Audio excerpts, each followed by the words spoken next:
Politics and money. It can sometimes be an uncomfortable topic of conversation to have with someone. This is likely because of politics involves everyone, no matter their age, race, or social class. Not to mention the values we put on money. Money is almost like a personality trait people desperately want for their reputation.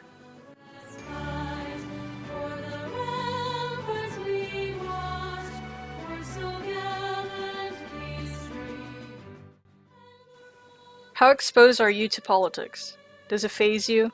Maybe it gets under your skin so easily like it does to your uncle. If you said no, think again. Politics are like little viruses that infect your social media feed.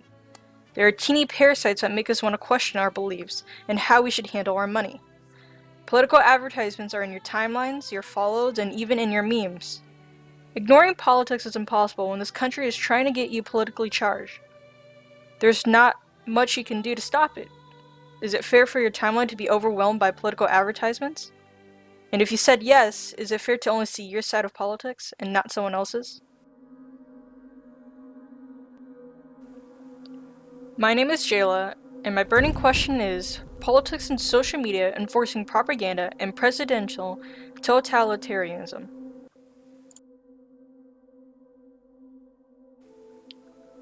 I was 11 years old when I got my first phone. I was also 11 when I heard about the Sandy Hook Elementary School shooting.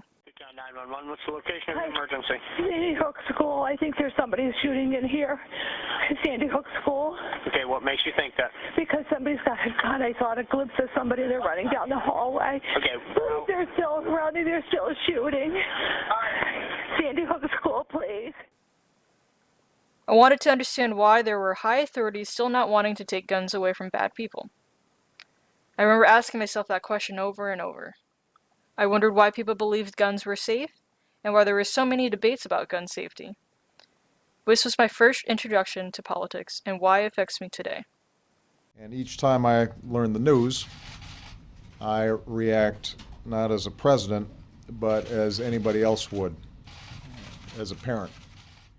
To start off, at age 16, I then began asking myself how social media connects us socially. I was wondering how much exposure we see when it involves politics, because when I was younger, I didn't know anything about politics. I just knew I needed to go to school, get a good paying job, and eventually build a family. But then I was injured, and I needed medical care. But then taxes came along when I earned my first job. But then I attended college when I had no money in my bank account. Now I need money even when a full-time job isn't enough to pay for an apartment in Oregon. As I said before, it all comes down to money.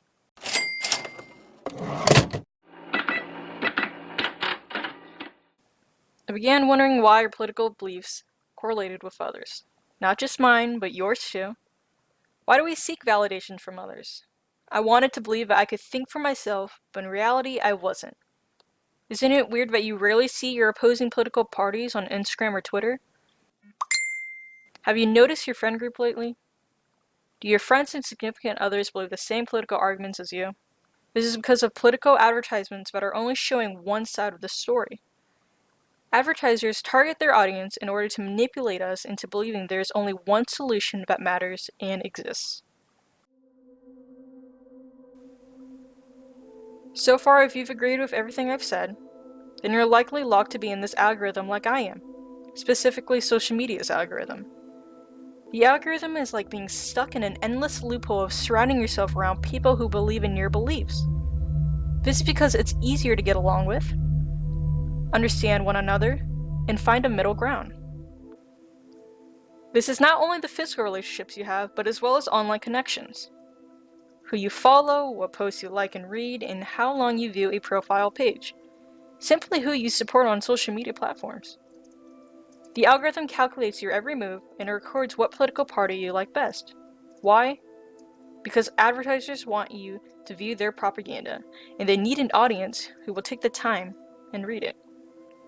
For example, I follow Senator Elizabeth Warren and Governor Kate Brown on Twitter. Career and technical education, you might know it as Ballot Measure 98, fully funding, ensuring that every single high school student in every school across the state has access to hands-on learning. It's really important. Because of that, Twitter recommends other Democrats who believe in similar things. I like this, but I don't think it's okay. The problem is, why am I not seeing any Republicans in my Explore page or newsfeed? Why is Instagram, Twitter, Facebook only limiting me to Democrats? It's propaganda and I want out. If you are a Trump supporter, do you agree with the president's agenda to make America great again? If you said yes, great. But if Trump's agenda was to make America great again, then have we made it? Are we the greatest country of the world right now?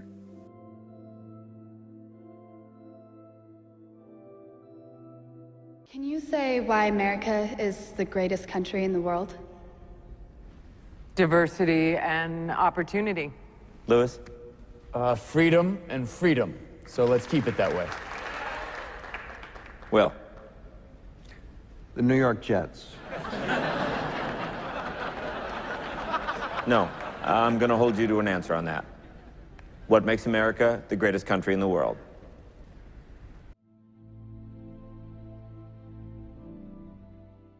Time he wants. It doesn't cost money. It costs votes. It costs airtime and column inches. You know why people don't like liberals? Because they lose. If liberals are so fucking smart, how come they lose so goddamn always? Hey. And with a straight face, you're gonna tell students that America is so star-spangled awesome that we're the only ones in the world who have freedom? Canada has freedom. Japan has freedom. The UK, France, Italy, Germany, Spain, Australia, Belgium has freedom.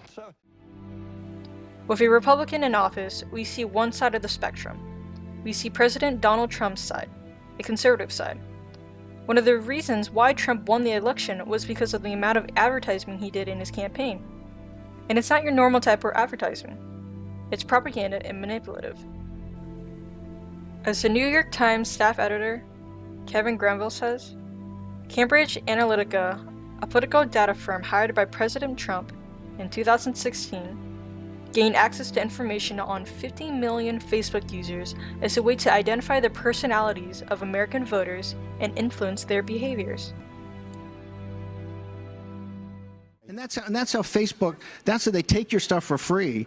They sell it and monetize it for huge margins. That's why the companies trade for such high valuations. Then they write algorithms and control your life. And yet when Zuckerberg comes, he Let's say it was Hillary Clinton who won the presidential election. We would only see her side, a liberal side. Her post on Twitter and Instagram was, "I'm with her." I'm here today because I'm with her. Yes, her. Which is an example of seeing one perspective. It's as if we watch the same channel on television because it's the only channel being aired. No matter the president, no matter the party they support, we will only see one political side. And social media promotes this propaganda by constructing an algorithm that makes us think less. An independent will not win the election or get high recognition, so they are forced to lean on the left or the right, never the middle. This is because of the process of totalitarianism. Democrats and Republicans want to win and conquer every position in Congress and have a strong leader that represents their party. After the Sandy Hook shooting, I want to become a journalist that talks about these social problems people are unaware of, but I can't continue my journey until I escape the algorithm, and you'll eventually need to do it too. So, I encourage you to step out of your comfort zone and realize that a person with different beliefs is not always the bad guy. Because beliefs stem from a background, age, ethnicity, wealth, and of course, privilege. It's time to escape the algorithm.